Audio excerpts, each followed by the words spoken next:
Hello and welcome back to the channel HardReset.Info, and today I will show you how to reply to all messages in Gmail.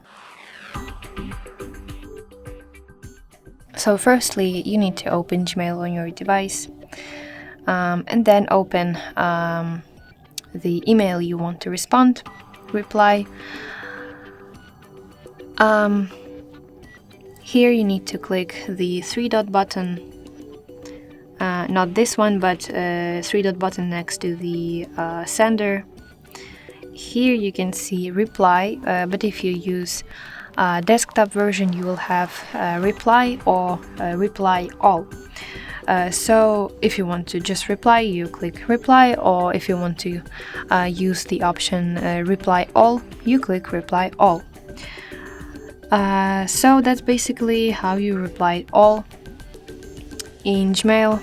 I hope you find this video helpful. Please leave your thumbs up and don't forget to subscribe to our channel. See you later. Bye bye.